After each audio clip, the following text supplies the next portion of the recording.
Selamat malam pemirsa, mungkin Anda sudah mendengar mengenai wacana ataupun rencana bahwa anggota DPR RI yang baru saja dilantik, yang terpilih periode 2024-2029 nantinya tidak akan mendapatkan fasilitas rumah dinas ataupun fasilitas rumah jabatan anggota. Tapi nanti masing-masing dari anggota DPR ini akan mendapatkan uang pengganti fasilitas rumah dinas berupa uang tunjangan yang perkiraan besarannya berkisar dari 50 juta rupiah per bulan per orang. Bayangkan nanti ada 580 anggota DPR yang akan menerima uang sebesar ini.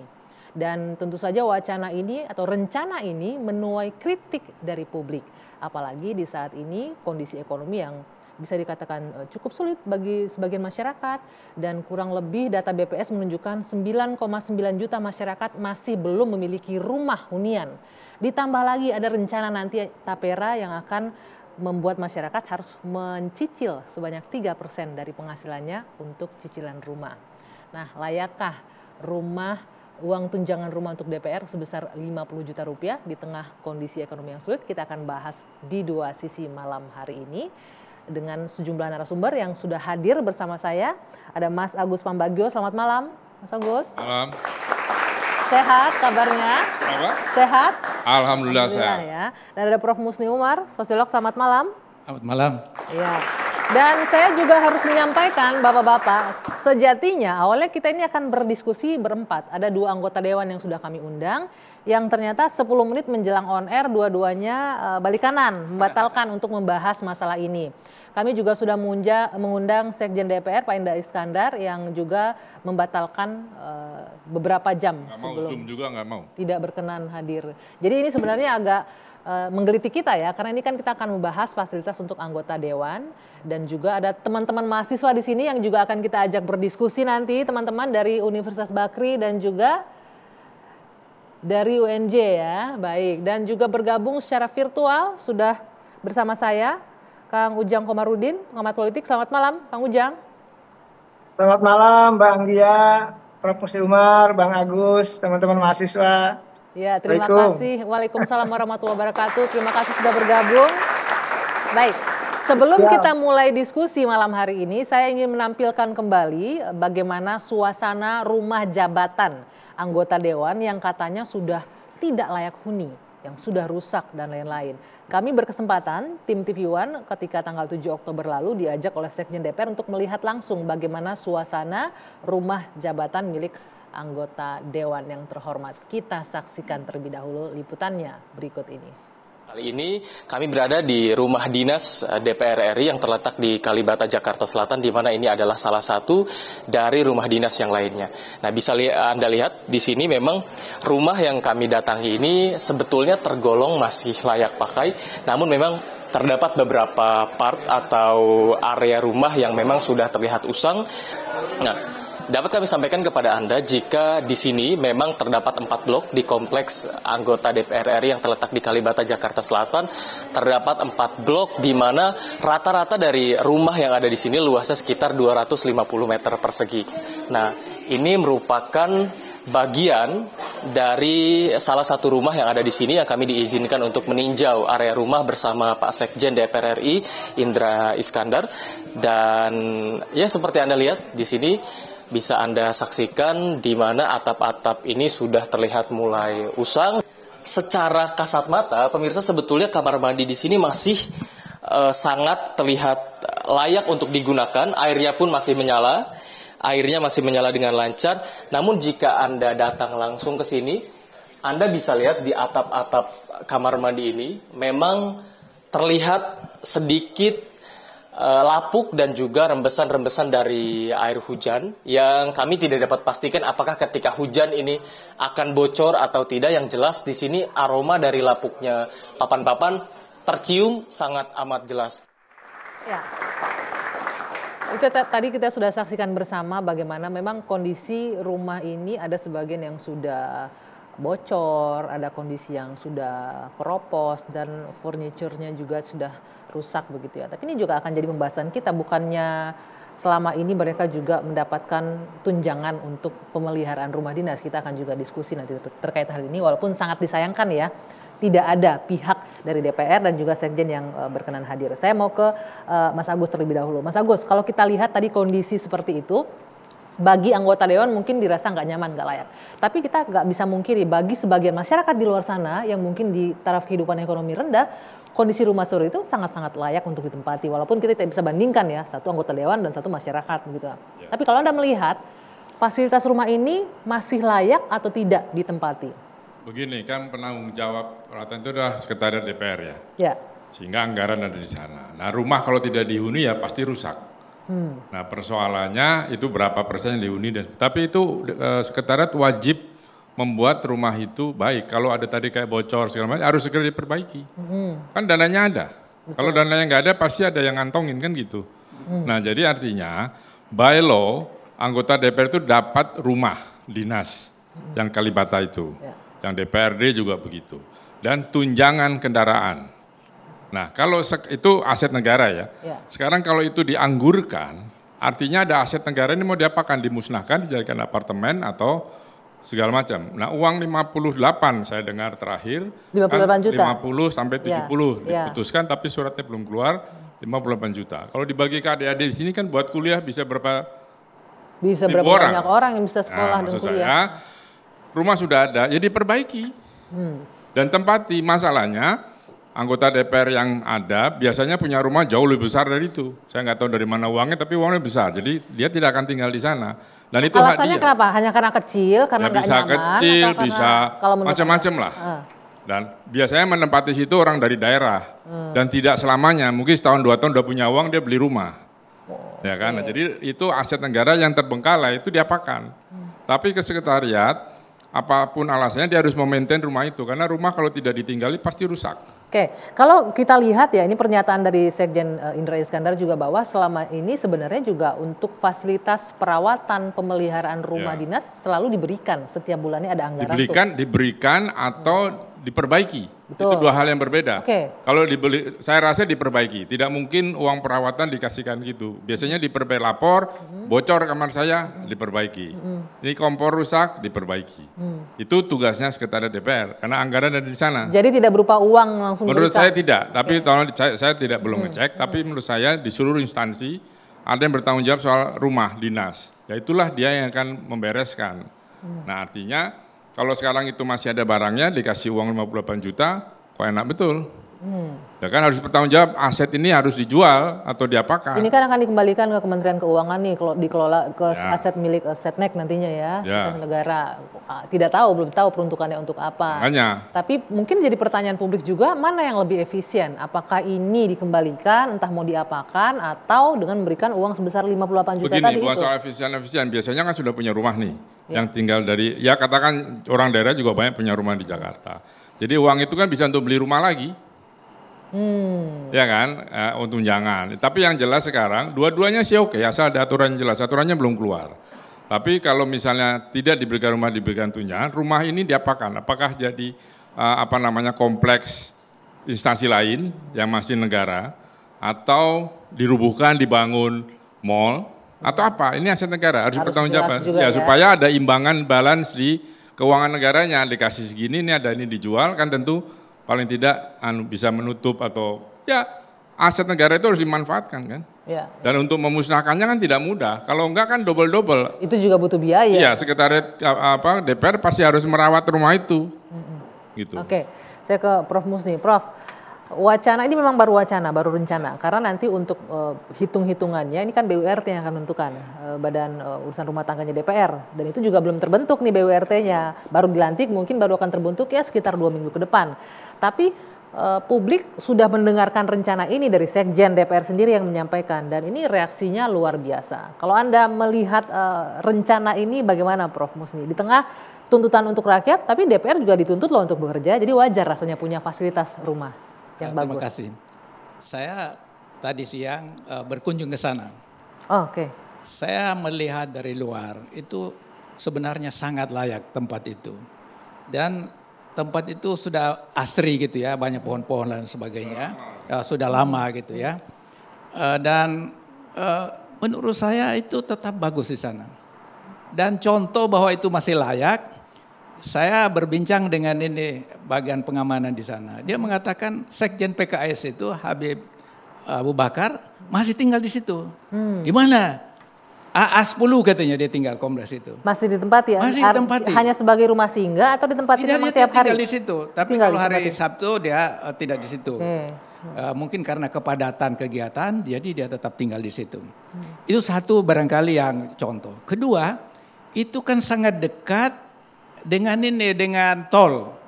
Jadi dari Kalibata, anggota tempat DPR itu kira-kira 10 menit sudah masuk tol, jadi hanya 20 menit sudah sampai di DPR RI. Sampai di Senayan. Jadi kalau untuk orang kerja itu memang sangat bagus di situ menurut saya, Pak. Jadi sayang sekali kalau akhirnya dikembalikan kepada Seknek, terus tadi dikatakan mau jadi apa, kemudian uang diberikan pada mereka. Itu kalau 50 juta per orang per bulan. berarti 1 tahun itu 600 juta, Pak. Nah, saya ada hitung itu kalau 580 anggota DPR itu berarti ada 348 miliar Setahun. setahun. Jadi 5 tahun 1 periode bisa Ya, itu saya tidak 1 triliun, Ya, 1,7 terus triliun kurang lebih. Saya pikir, kan dalam perdebatan Pilpres itu, dan kita tahu pendidikan masyarakat kita itu mayoritas 55,8% itu tamat SD. Dulu di masa Pak Harto ada yang namanya SD Impres. Ya. Kalau uang itu dimanfaatkan SMP, Membangun SD Impres, itu berapa sekolah yang bisa dibangun, itu Prof? bisa membangun 435 sekolah per tahun. Jadi kita itu kan ingin membawa Indonesia masuk pada Indonesia Emas 2045. Kalau kita nggak perhatikan masalah pendidikan itu, kita hanya senang kalau kita punya jabatan, maka jabatan itu harus menyenangkan pada kita. Tapi rakyat keleleran itu, masa depan kita nggak jelas. Maka disitulah saya mengatakan ini harus ditolak. Oke, harus ditolak ya. Aduh, sayang sekali ini perwakilan dari DPR dan juga Sekjen DPR menolak hadir pada hari ini, membatalkan last minute ini gitu ya. suara menurut saya suara rakyat. Harus didengarkan kebaikan gitu ya. negeri ini. Oke, tapi Prof Musni, Mas Agus dan juga Kang Ujang, bagaimana kemudian nanti menanggapi bahwa sebagian mungkin menyebutkan, ya kami kan mewakili rakyat, kami punya tanggung jawab yang besar juga, rasanya wajar kalau mendapatkan fasilitas seperti itu. Saya minta tanggapan dari masing-masing narasumber saya, usai jeda saat lagi di Dua Sisi.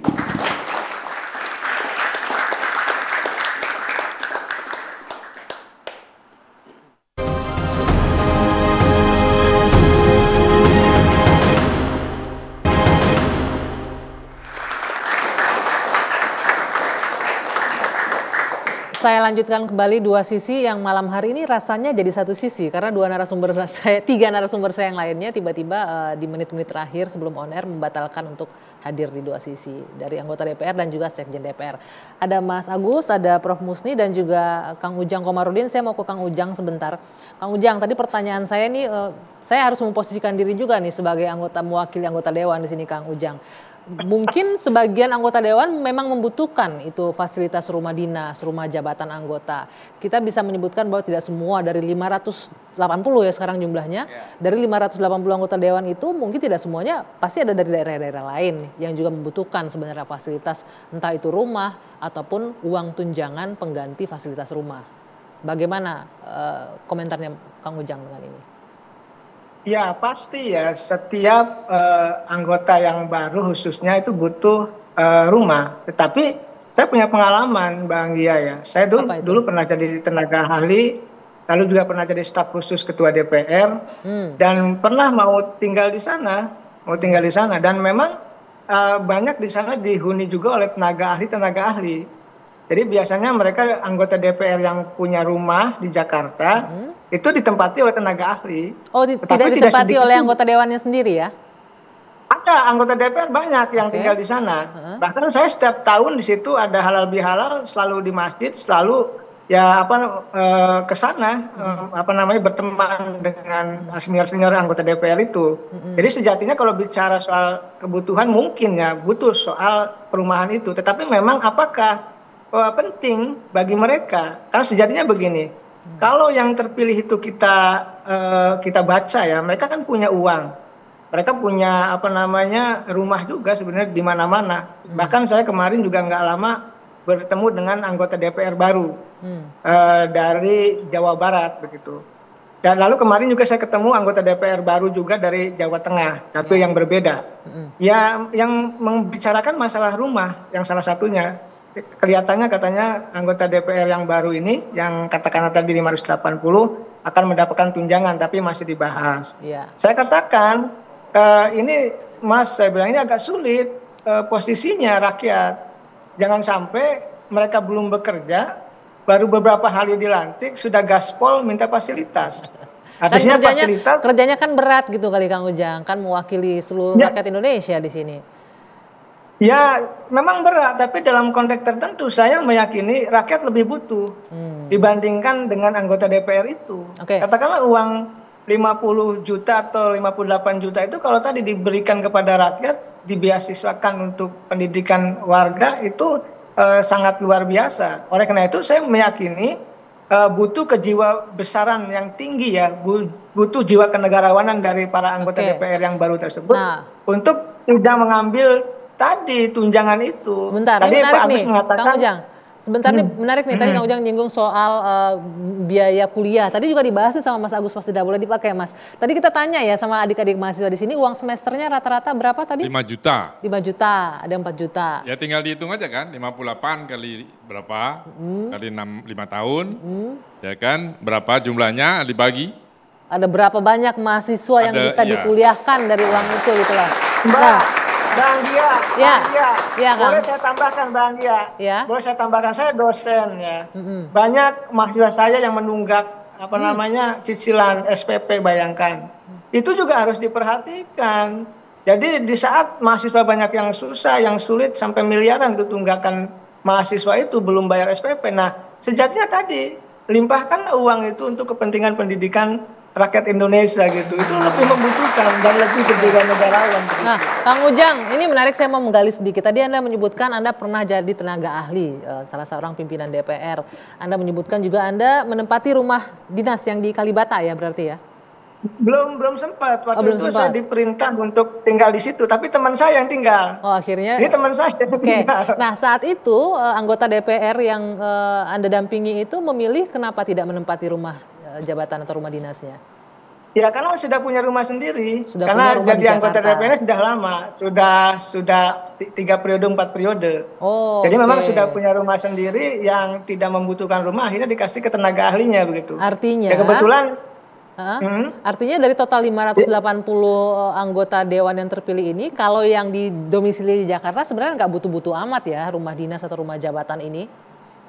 Ya karena memang tidak butuh, sudah punya rumah ya butuh uangnya kan itu sebenarnya. Jadi saya melihat ya di situ mungkin mereka butuh uangnya untuk katakan diberikan kepada pos yang lain ya, pos kebutuhan politik mungkin. Tapi kan itu haknya mereka ya, secara anggaran disiapkan memang haknya mereka, hak anggota dewan.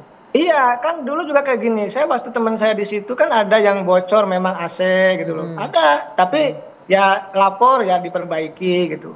Ya selalu lah ada bocor-bocor atap juga sama yang tadi ditampilkan oleh Kang Ujang, diperbaiki oleh petugas tadi disampaikan Mas Agus atau menerima uang terus memperbaiki sendiri? Diperbaiki oleh Kesekjenan. Oleh Kesekjenan. Jadi ya sifatnya lapor saja. Jadi memang di situ ada yang ditempati oleh anggota DPR, ada yang ditempati oleh para tenaga ahli itu. Dan dua-duanya ada itu bisa dicek satu-satu gitu.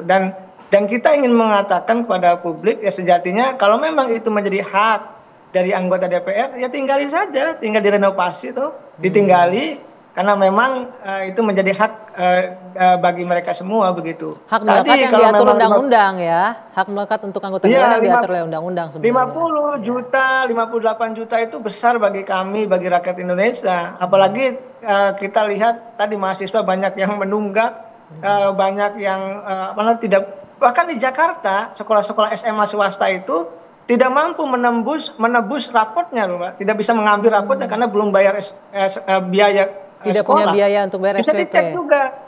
Ya ini kan maksud saya persoalan-persoalan yang harus dituntaskan juga oleh para anggota DPR sebagai wakil rakyat. Mudah-mudahan diskusi kita ini malam hari ini bisa jadi bahan pertimbangan lah begitu ya Prof. Musni dan juga Mas Agus untuk sebelum diputuskan akan dikasih atau enggak. Nah sebelum kita lanjutkan diskusi saya mau menghadirkan kembali pernyataan dari Sekjen DPR Indra Iskandar terkait tunjangan untuk rumah anggota DPR berikut ini. Dengan rumah dinas yang selama ini sudah berpuluh tahun menjadi hunian anggota DPR. Berdasarkan hasil keputusan rapat konsultasi antara pimpinan DPR dengan fraksi-fraksi tanggal 24 September itu disepakati bahwa rumah dinas atau rumah jabatan DPR akan kita kembalikan kepada negara, kepada pengelola barang yaitu Menteri Keuangan. DPR hanya sebagai pengguna barang. Berkaitan dengan pertanyaan-pertanyaan berapa sih besaran yang akan diberikan kepada Dewan, kami dari tim Biro Perencanaan di bawah Deputi Administrasi masih mengidentifikasi besaran-besaran rumah di seputaran Senayan, Semanggi, sampai dengan daerah Kebayoran, bahkan juga di beberapa tempat titik di Jabotabek, itu sebenarnya tingkat idealnya berapa? Karena kami tidak ingin berpikir bahwa tingkat yang paling maksimal mahal atau justru yang paling rendah. Kita ingin yang paling realistis, rumah hunian yang sangat layak dengan 3 kamar itu rate-nya berapa. Nanti kami bekerja bersama dengan appraisal, kami akan lihat besaran ideal yang akan diberikan kepada Dewan. Ya. Sangat jelas tadi ya pernyataan dari Sekjen DPR akan disusun anggarannya agar rumahnya layak, rumahnya ideal, ukurannya untuk anggota Dewan dengan 3 kamar gitu. Saya juga ingin mengajak nih teman-teman yang ada di sini, teman-teman mahasiswa, saya mau dengar dong pendapat teman-teman terkait dengan rencana adanya penggantian fasilitas rumah dengan uang tunjangan sebesar kisarannya 50 sampai 70 juta tadi ya, 58 juta tadi Mas Agus sebutkan. Ya boleh. Siapa yang mau bicara? Oke, perkenalkan nama saya Hafiz Ritama Putra dari Universitas Bakri. Mungkin di sini saya akan menanggapi dari Sekjen DPR tadi untuk kalau DPR dapat menimbang seberapa hunian yang layak untuk anggota Dewan. Lalu bagaimana dengan rakyat kebanyakan yang bahkan untuk dapat KPR pun itu sulit. Lalu setelahnya pekerja juga diwajibkan untuk mengikuti iuran tapera, yang mana ini semakin memberatkan hajat hidup rakyat. Dan sangat disayangkan juga bapak-bapak wakil kita yang terhormat di Senayan tidak bisa hadir bersama kami untuk dapat mendengarkan dari kami sebagai mahasiswa. Mungkin segitu saja dari saya. Kalau menurut teman-teman layaknya itu dikasih uang atau cukup dengan fasilitas saja? Fasilitas rumah aja atau uang tunjangan tadi itu? Fasilitas rumah sudah cukup karena yang kita lihat tadi juga fasilitas rumahnya juga tidak bisa dibilang buruk. Yang mana kalau misalkan ada kerusakan pun masih bisa diperbaiki dengan sebaik-baiknya. Dan urgensinya tuh apa? Untuk kita mengeluarkan tunjangan yang begitu besar untuk dari wakil kita, sedangkan masih banyak rakyat luar sana yang bahkan untuk KPR, bahkan untuk cicilan rumah tuh mereka tuh susah. Jangankan KPR ya, cicilan kuliah juga susah tadi katanya ya. Oke, baik.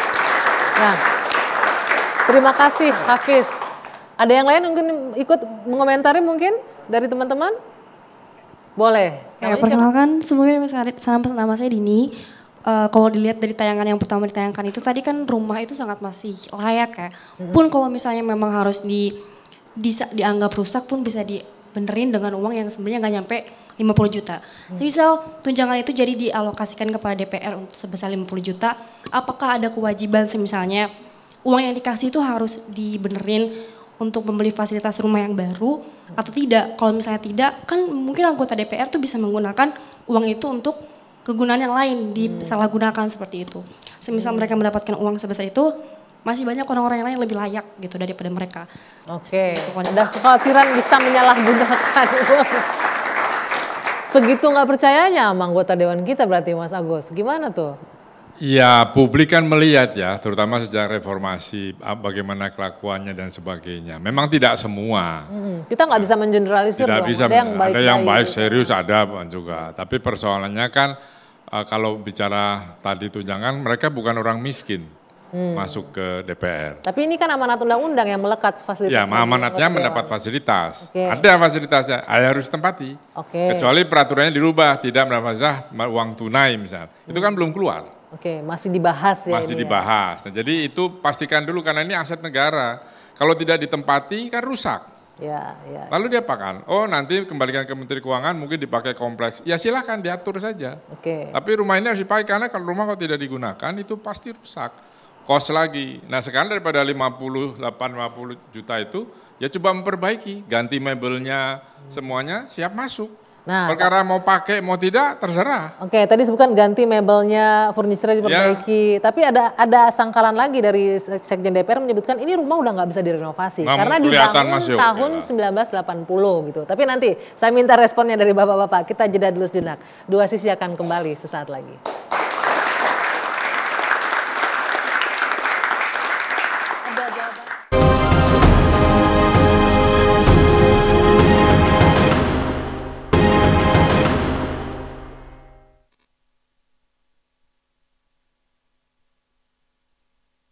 Kalau dari saya pribadi ya Mbak, mungkin tunjangan dengan nilai sebesar itu tidak diperlukan Mbak.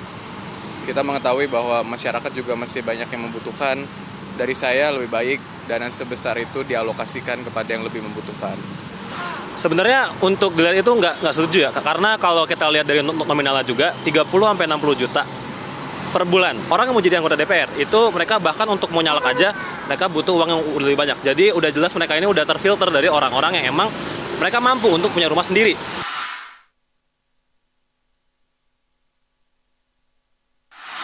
Menurut saya mungkin mereka bisa bertahan terlebih dahulu, mengetahui mereka juga akan dialokasikan atau dipindahkan, ditugaskan di IKN nanti yang sudah disiapkan tempat tinggalnya. Lebih mending diperbaikin aja, dan uang tadi, anggaran tadi itu lebih baik dialokasikan ke sektor-sektor yang emang lebih membutuhkan.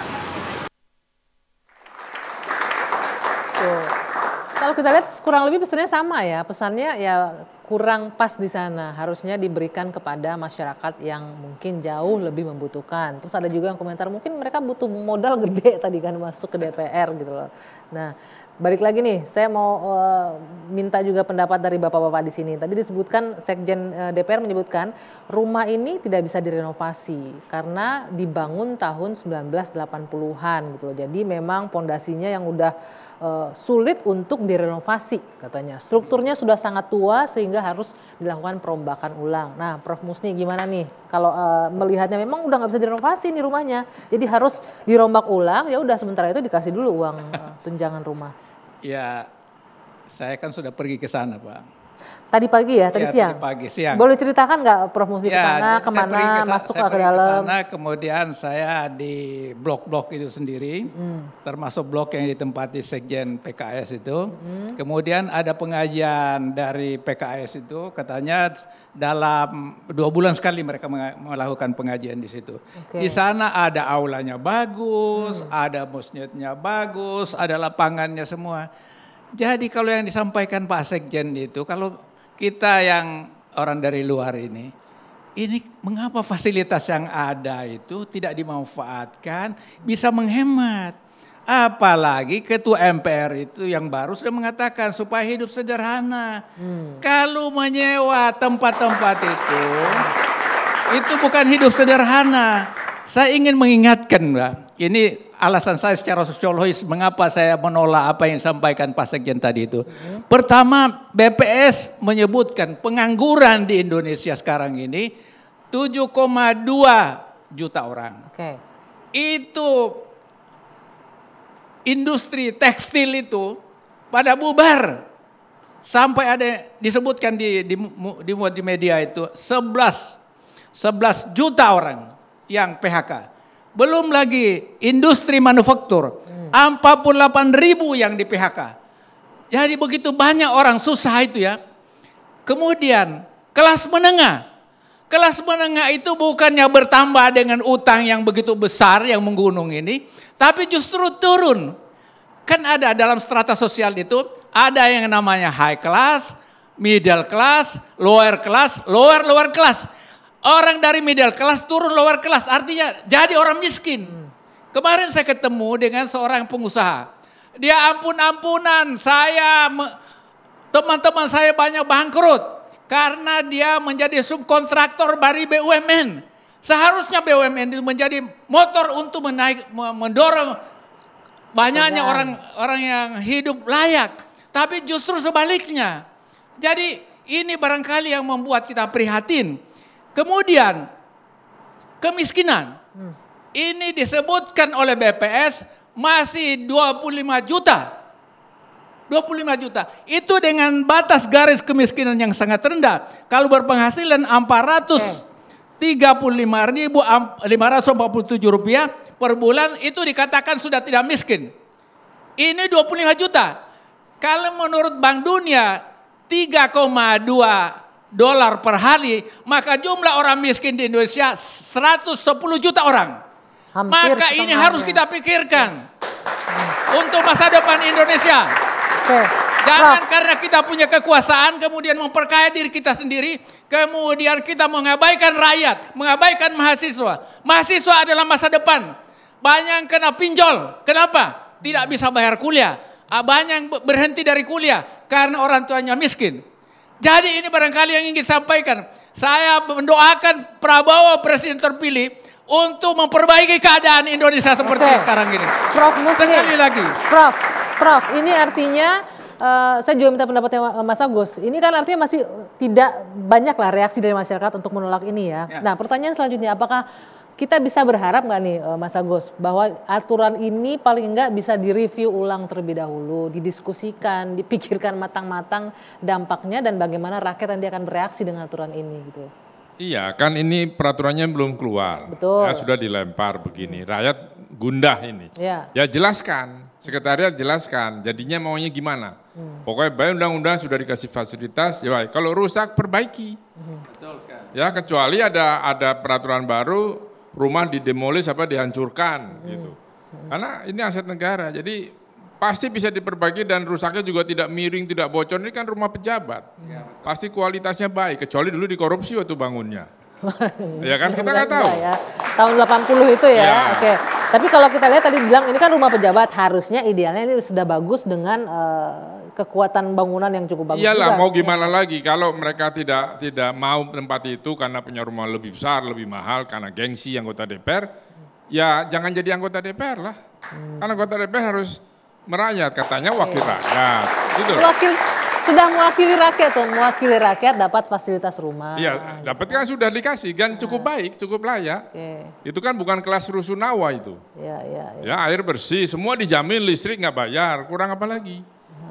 Jadi manfaatkan fasilitas yang ada. Iya, gunakan fasilitas yang ada, optimalkan. Kalau dia sudah tidak mau ditempatkan, ya sudah, jangan dikasih tunjangan. Tohnya sudah dikasih, tidak dipakai gitu. Permasalahannya di sana ya, tidak menggunakan fasilitas yang ada. Saya mau ke Kang Ujang. Kang Ujang, kalau kita memperhatikan rencana rumah, fasilitas rumah, entah itu fasilitas rumah, tunjangan rumah, bahkan dulu di periode sebelumnya ini sempat muncul juga dilemparkan oleh salah satu pimpinan DPR, wakil ketua DPR pada periode itu ingin bangun apartemen bahkan untuk DPR yang berada di Taman Ria Senayan waktu itu kalau masih ingat. Dan ketika itu padahal fasilitas rumah dinas ini baru saja direnovasi. Nah kalau Anda melihat secara politis ini apa yang coba dilakukan dengan menggaungkan kembali wacana yang sebenarnya pasti akan menuai resistensi dari publik, Kang Ujang? Ya, mereka saya lihat ingin memfasilitasi diri dengan katakanlah hal-hal yang sifatnya aksesoris gitu. Kan begini, ketika mereka dilantik itu menganggap sebagai pejabat tinggi negara yang hidupnya berubah, makin gagah lah kira-kira begitu. Jadi mobil harus mewah, kita rumah katakan harus layak kan begitu, pergaulan juga lebih tinggi, Nah ini kan yang membuat mereka tadi dirinya gitu memfasilitasi diri dengan tadi apa namanya fasilitas-fasilitas termasuk dengan apartemen tadi. Apa yang hendak katakan bagi mereka ya? Saya sih mengatakan apa ya? Kalau saya boleh, saya kan 5 tahun lah ya di sana mengikuti derap jantung ya, dewan begitu. Saya sih melihat bahwa intinya ya mereka bahwa sudah mengeluarkan banyak uang gitu ya, dengan jumlah yang besar. Ada variatif, ada yang habis 15 miliar. Kemarin teman saya habis 20 miliar. Apa ini modal untuk maju sebagai anggota dewan gitu? Bisa masuk ke Senayan? Iya, tapi kalau ditanyakan ke mereka paling habisnya 500 juta. Tapi habisnya rata-rata ya ada 12, 15 dan 25 miliar. Itu rata-rata. Sesuai dengan temuan saya, pengakuan dari senior-senior yang jadi anggota DPR. Nah disitulah ribetnya, sulitnya, sehingga mereka tadi menginginkan hal-hal yang sesungguhnya ya tadi ditolak oleh publik, seperti rumah sudah ada, menginginkan tunjangan uangnya gitu. Kan bukan itu saja, dulu kan uang mobil kan tidak diberi mobilnya tapi diberikan uangnya, kan pengganti dari mobil maka diberikan uang.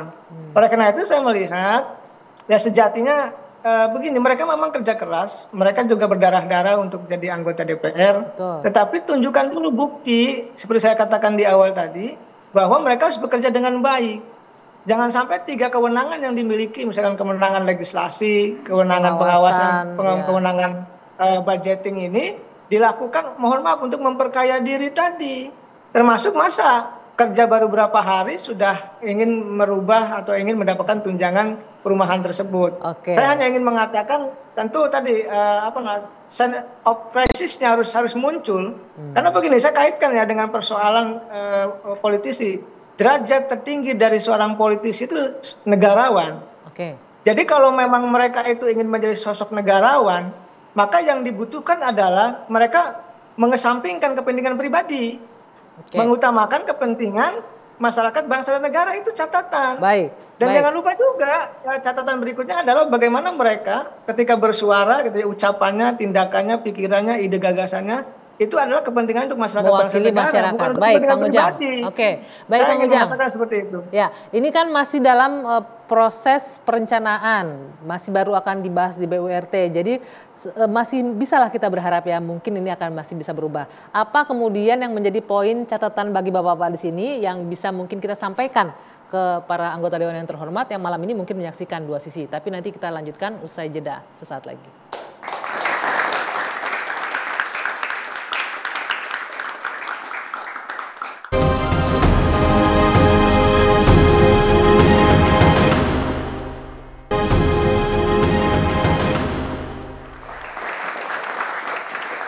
Kita lanjutkan kembali 2 sisi. Saya mau ke Kang Ujang terlebih dahulu. Kang Ujang, ini kan rencana untuk pemberian uang tunjangan rumah dinas sebesar 50 juta ini masih dalam pembahasan.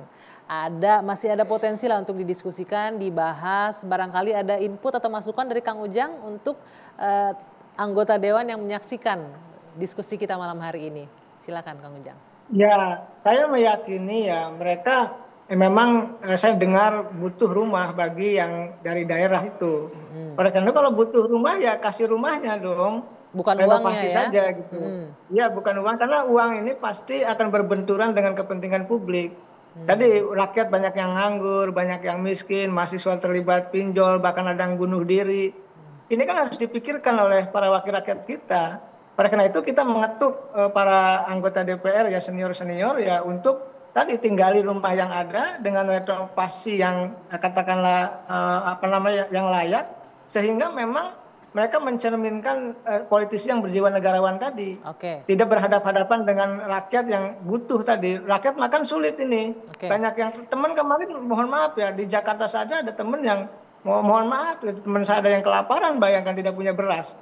Ini aja harus dipikirkan gitu. Saya tidak mengatakan yang aneh, tapi ini fakta. Oleh karena itu saya ingin memberikan katakanlah ya masukan kepada anggota DPR ya kerja dulu yang yang layak, yang benar gitu ya dengan kualitas yang bagus. Mungkin kalau kerjanya sudah bagus ke depan rakyat pun akan oke gitu. Rakyat pun akan ikhlas. Tapi kalau kerja belum lalu meminta tunjangan ini menjadi persoalan begitu. Baik, terima kasih Kang Ujang. Mas Agus, kalau dari Mas Agus apa nih catatannya? Mumpung masih dibahas, siapa tahu bisa berubah nanti aturannya. Ya, kita berharap, rakyat berharap itu pejabat, politisi ataupun penguasa di Republik itu melihat contoh mereka yang ada di Eropa lah. Di sana pejabatnya sederhana, angkutan umum, tinggal di apartemen, tapi rakyatnya sejahtera. Bisa nggak kita balik begitu? Jadi anggota dewan ya tugas, bukan rent seeker, bukan mencari pekerjaan. Dia adalah tugas mengabdi pada negara untuk mensejahterakan rakyatnya. Jadi dia jangan minta banyak ini fasilitas, dan sudah ada ya pakailah. Ketika tidak mau rumah itu dipakai ya beli rumah sendiri.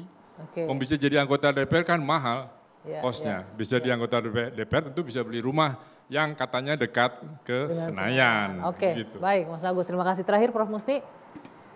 Singkat saja Prof. Saya yakin dengan pemerintahan yang akan datang itu bisa memperbaiki keadaan ya. Dan Ketua MPR sudah mengatakan hidup sederhana, hingga saya harapkan teman-teman, sahabat-sahabat, anggota dewan yang terhormat untuk selalu berpikir untuk rakyat. Karena kalau rakyat ini dibiarkan dia melarat, mahasiswa itu bisa bergerak. Kalau dia bergerak itu akan merugikan kita semua. Jadi tugas kita adalah mendengarkan suara rakyat. Baik, terima kasih Prof. Musni. Baik, terima kasih sekali Bapak-Bapak sudah hadir. Kang Ujang terima kasih, teman-teman mahasiswa terima kasih sudah bergabung malam hari ini. Mudah-mudahan suara-suara kita tadi semua didengarkan oleh wakil kita di Senayan sana. Akhirnya saya Dwi Anggia, saya tutup 2 sisi malam hari ini. Kita jumpa lagi pekan depan, sampai jumpa.